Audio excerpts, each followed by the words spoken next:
This is BBC Radio Cambridgeshire. This is the news at 7. I'm Jake Lee. Today's headlines. South African President Nelson Mandela has passed away. Muggers operating around Cambridge, and an early Christmas present for John Lewis.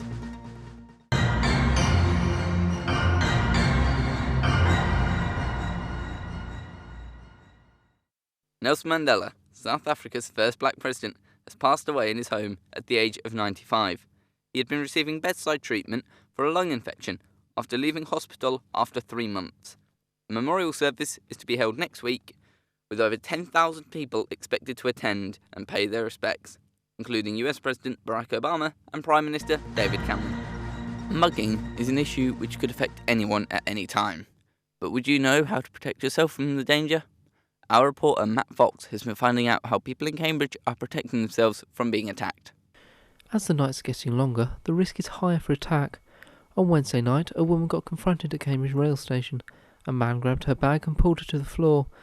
She managed to keep hold of her bags as the attacker fled, but was very shaken by what happened.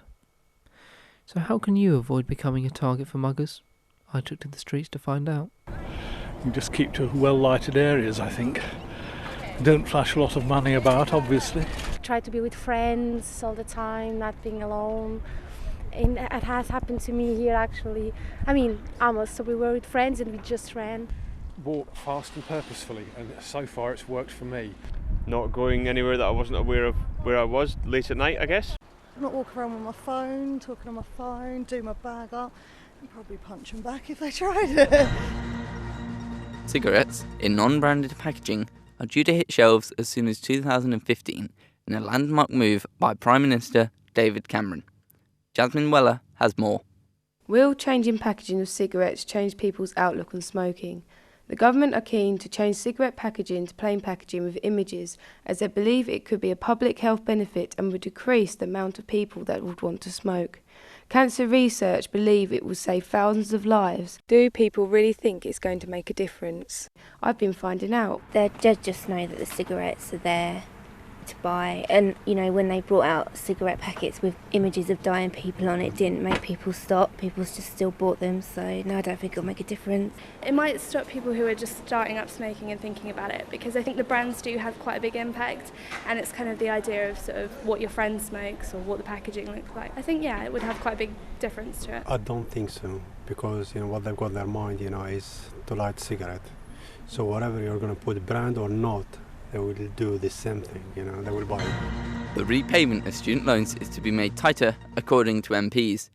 Student Finance England has noted over £5 billion of student loan unaccounted for. Our reporter Rebecca Warboys has more. A report published by the National Audit Office has highlighted the increasing amount of unpaid loans from students. According to the report, over 368,000 students have yet to repay their loans, and calls have been made to make repayment tighter. Margaret Hodge, chair of Commons Public Accounts Committee, said it was essential that the government collects every pound of debt it can. I went out into Cambridge to find out what you think about this issue. I feel as if it's a disaster. It's the government's role to keep a tight control of the money in the UK, and they're obviously not doing very well. I wouldn't complain if they weren't chasing me up for my debts. The government are meant to be helping us, but if they're making us more in debt or they're not forcing everyone to pay it back, I just think it's unfair. My brother, who's graduated, he's paying his back, so sod's law.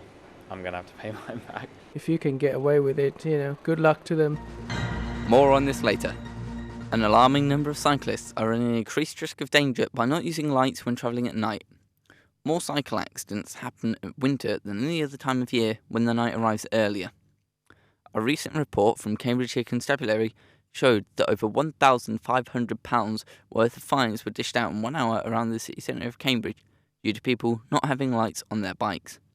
I asked the people of Cambridge just what they think can be done to keep cyclists safe at night. Better lighting, especially on Parker's Piece.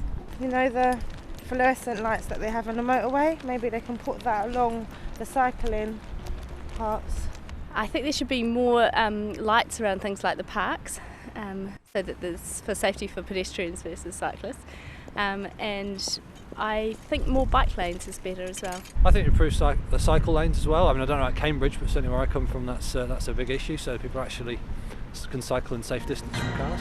There is to be an increase in the amount of rail disruption throughout the UK this Christmas, with some engineers shutting down lines as early as Christmas Eve. Our reporter Bethany Broughton reports. The disruption is expected to last between Christmas Day and New Year, with First Capital Connect and East Coast Trains providing replacement buses on routes in and out of Cambridge. Network Rail Chief Executive John Armitt said, "We will be doing our utmost to ensure disruption to passengers is kept to a minimum. Many delays are expected to last until New Year's Day." I asked the public how they felt about this. The travel is disrupted so often at Christmas that I've planned this time to drive all the way to Scotland rather than depend on trains or anything else. So I'm risking the snow. I live out in Upware, in the middle of nowhere, so and there's no buses. That is a real problem. Sometimes with like really bad weather, like snow, it can stop some trains running. It doesn't affect me really. I usually take the trains and they're usually on time. John Lewis has launched a Twitter campaign to thank the 5-year-old Faith for her apology after breaking a £2 bauble. Rebecca Warboys has more. Faith, after breaking the bauble, sent a letter to the store apologising for smashing the decoration. In her note, she attached 2 £1 coins as a gesture of goodwill and to say sorry for the damage she had caused. Mr. Joyce, manager of John Lewis Cambridge, said we'd like to thank Faith for her adorable letter and maybe give her something from the store. The campaign to find Faith has spread to social network sites including Twitter with the hashtag #FindFaith. It is hoped that John Lewis find Faith in order to thank her personally. And today's weather. Cloudy without breaks of rain, becoming milder later on, highs of 7 degrees Celsius. Tomorrow we can expect mild showers with highs of 5 degrees Celsius. Next report at 8. I'm Jake Lee and you're listening to BBC Radio Cambridgeshire.